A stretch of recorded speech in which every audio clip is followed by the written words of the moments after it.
بسم الله الرحمن الرحیم. خوش آمدید میگم برای شما با یک ویدیو کاربردی دیگر از کامپیوتر. دوستان، بعد از دیدن این ویدیو و چک کردن این تنظیمات شما میتونید هر کامپیوتری که دوست دارین خریداری کنید. در قدم اول نکاتی که خیلی مهمن برای چک کردن کامپیوتر شامل این گزینه‌های کلاس کردن میباشند. دوستان، برای چک کردن سی پی یو کامپیوتر که خیلی مهمه، کافیه شما در قسمت تاسک بار راست کلیک کنیم. هر ویندوز نصب هیچ مشکل نداره. میتونید بیاین در قسمت تاسک منیجر و در این قسمت روی آپشن پرفورمنس کلیک بکنید. زمانی که در این قسمت کلیک میکنید، موضوع ابتدایی ما هست سی پی یو.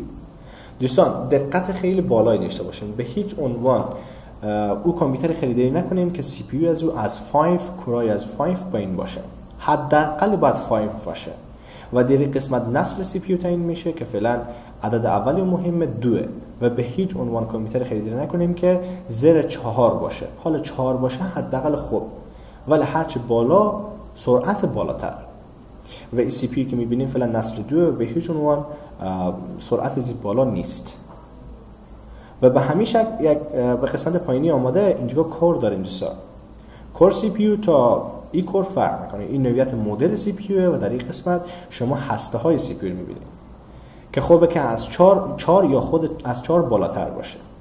اگر 2 باشه قیمتی رو به افغانی بگم حدود 6000 افغانی میباشه. اگر مشخصات دیگه هم که میگم بالاتر باشه. ولی در غیر صورت کوشش کنیم که اگر پول بیشتری داریم، کور سی پی یو خیلی مهمه باید بالاتر باشه، چون سرعت سی پی یو به مراتب بالا میبره. و به همین شکل قطعه بعدی یا جزء بعدی که خیلی مهمه برای چک کردن کامپیوتر، رم کامپیوتر میباشه. دوستان، خب در این قسمت روی میموری کلیک میکنم و میبینیم که رم کامپیوتر ما 12 جی بی DDR3. خب حال DDR3 خب کوشش کنیم که حداقل 4 جی بی DDR3 باشه. از او پایینتر باشه و کامپیوتر افتضاح، رم از او نباید خریداری بکنیم. حداقل 4 جی بی DDR3 باید باشه. هرچه بالاتر با سرعت بالاتر.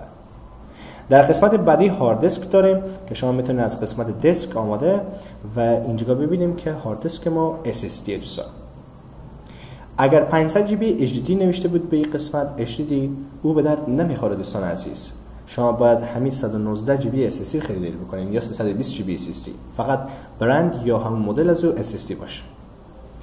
و به همین شکل قطعه بعدی که خیلی مهمه باید در کامپیوتر چک بکنیم، گرافیک کامپیوتر. دوستان، که به جاهای متعددی میتونیم بریم و گرافیک چک بکنیم. یک از جاها اینه که ویندوز همراه با آر از روی کیبورد کلیک بکنین و در این قسمت موضوعی به نام دکس دیاک ایجاد میشه یا بنویسین به این قسمت و از اوکی کلیک بکنین. زمانی که اوکی میکنین، همین صفحه برای شما ظاهر میشه. مستقیما میایم در قسمت دیسپلی، در این قسمت بالا زمانی کلیک میکنین، مهمترین بخش اینه که میگه انتل HD گرافیکس 3000 که زیر 5000 برای کارهای گرافیکی اینا خوب نیه. دوستان عزیز، اگر میخوایم فتوشاپ و برنامه‌های گرافیکی زیادتر انجام میدیم و کار میکنین، کوشش کنیم که دیدیکیت میموری در این قسمت دیدیکیت شما حداقل 512 باشه و اگر از اون پایینتر باشه کارهای گرافیکی انجام نمیشه به خوبی و بالاتر باشه چه بهتر.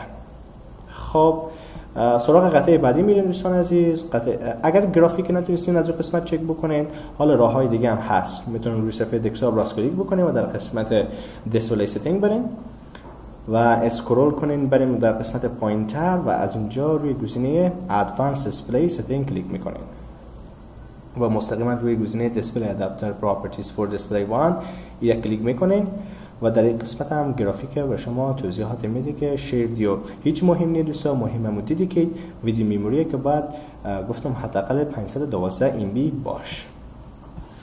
و موضوع بعدی کیبورد. دوستان عزیز، باید به اینترنت وصل باشیم و بیاین در قسمت سرچ. اگر گوگل کروم نصب داریم میتونین سرچ بکنین گوگل و اگر نصب نبود مشکل نداره، مایکروسافت ایج باز کنین و حالا من گوگل کروم دارم، انتر میکنم گوگل کروم باز بشه و در این قسمت می‌نویسم آنلاین کیبورد تست و انتر میکنین. همین سایت کیبورد تست باز میشه و زمانی که عددها یا کیبورد نمایان شد، تمام عددها رو باید چک بکنین. دوستان، تماما از روی کیبورد خود سویچ بکنین و در این قسمت سفید میشه به این معنا که اونا کار میدن. اگه دیدیم کدام کلیدی کار نمیده، باید او کیبورد یا کامپیوتر چنج کنیم، یک کامپیوتر دیگه خریداری بکنیم. و به همین شکل موضوع آخری مانیتوره که خیلی مهمه. دوستان عزیز، همینطور که میفهمیم ما انواع و اقسام مانیتورها داریم و چه خوبه که مانیتور شما LED باشه. و اکثریت مانیتورها میشن LCD باشن و بعضی‌ها LED ان، بعد اینا چکاپ بشن. خب برای چک کردن مانیتور کافیه در قسمت استارت منو راست کلیک کنین، وارد گزینه دیوایس منیجر بشین و در این قسمت مانیتور پیدا کنین. خب به این شکل می‌بینیم ما به این قسمت مانیتور داریم و نوعیت اینجا نوشته شده LCD و میتونید بالا از کلیک کنین به خاطر دقت بیشتر در قسمت پراپرتیز برین و در این قسمت برند مانیتور رو به شما نمایش میده و در این قسمت نشون میده که نوعیت و LCD هست. خب این بود از ویدیو امروزی. اگر همچون ویدیوهای دوست دارین کانال رو سابسکرایب و لایک کنین و کامنت هم یاد شما نره دوستان عزیز.